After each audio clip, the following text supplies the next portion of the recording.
I used to go there quite a bit. Oh, years ago now. But I stopped. I used to like that place. Spent quite a bit of time in there. That was before I went away. Just before. I think that place had a lot to do with it.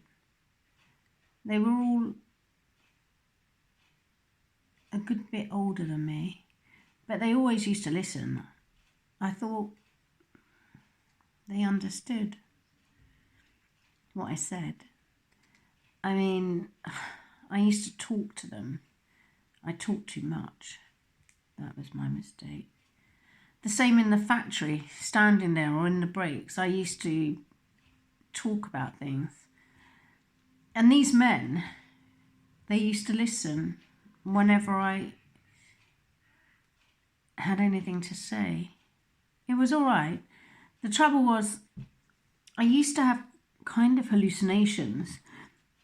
They weren't hallucinations. I used to get the feeling I could see things very clearly. Everything was so clear. Everything used to get very quiet. Everything got very quiet. All this quiet and this clear sight. It was, but maybe I was wrong. Anyway, someone must have said something. I don't know anything about it, and some kind of lie must have got around. And this lie went round. I thought people started being funny in that cafe, in the factory. I couldn't understand it. Then one day they took me to a hospital right outside London. They got me there.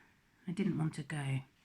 Anyway, I tried to get out quite a few times, but it wasn't very easy.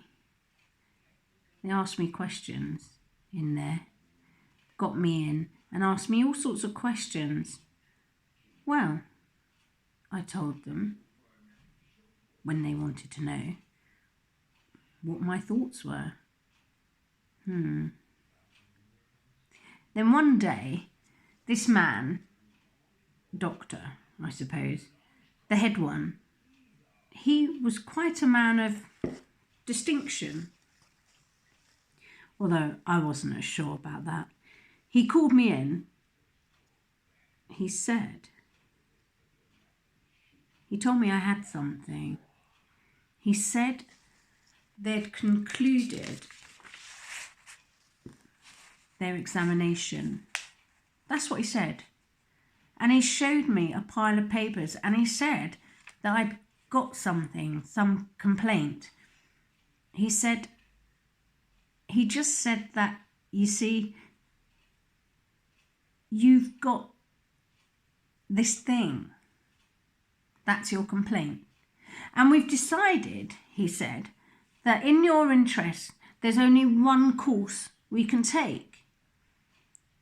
He said, but I can't exactly remember how he put it.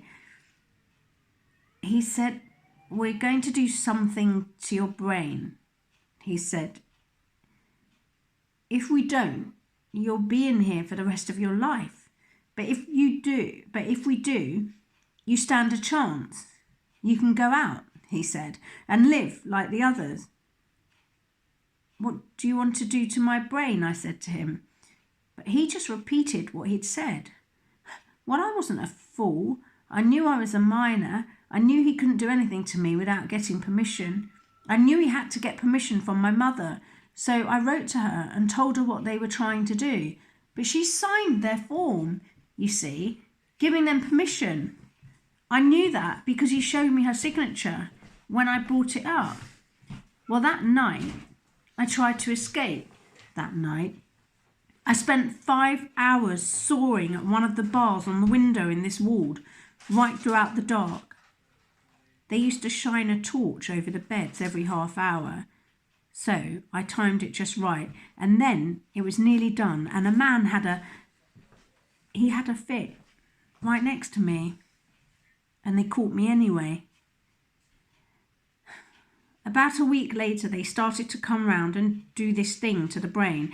We were all supposed to have it done in this ward, and they came round and did it one at a time, one a night. I was one of the last, and I could see quite clearly what they did to the others. They used to come round with these, I don't know what they were. They looked like big pincers with wires on.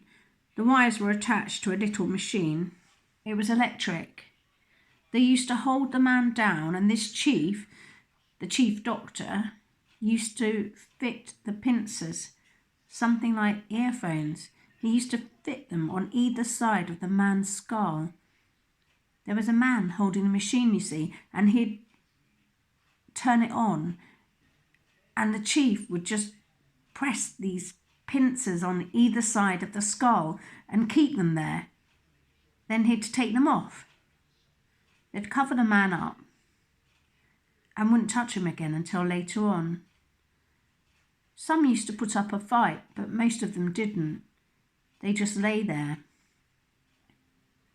Well, they were coming round to me, and the night they came, I got up and stood against the wall. They told me to get on the bed, and I knew they had to get me on the bed, because if they did it while I was standing up, they might break my spine. So I stood up, and then one or two of them came for me. Well, I was younger then. I was much stronger than I am now. I was quite strong then.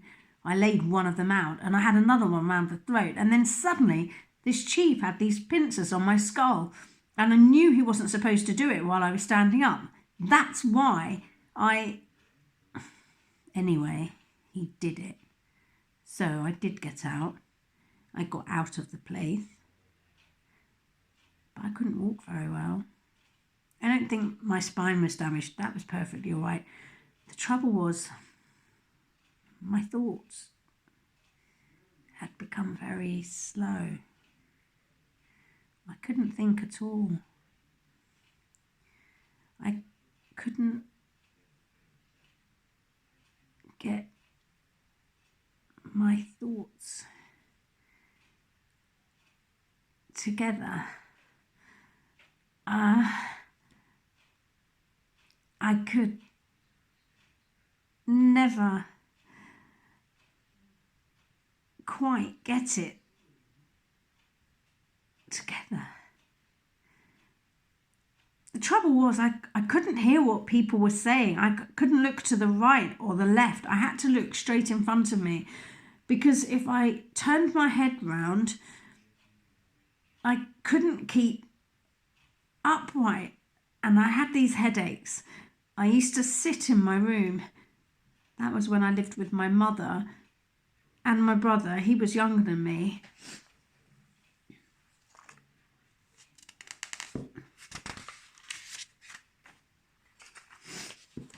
And I laid everything out in order in my room.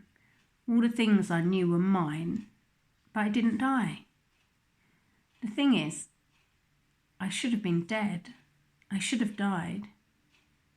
Anyway, I feel much better now. But don't talk to people now. I steer clear of people like that cafe. I never go into there now. I don't talk to anyone like that.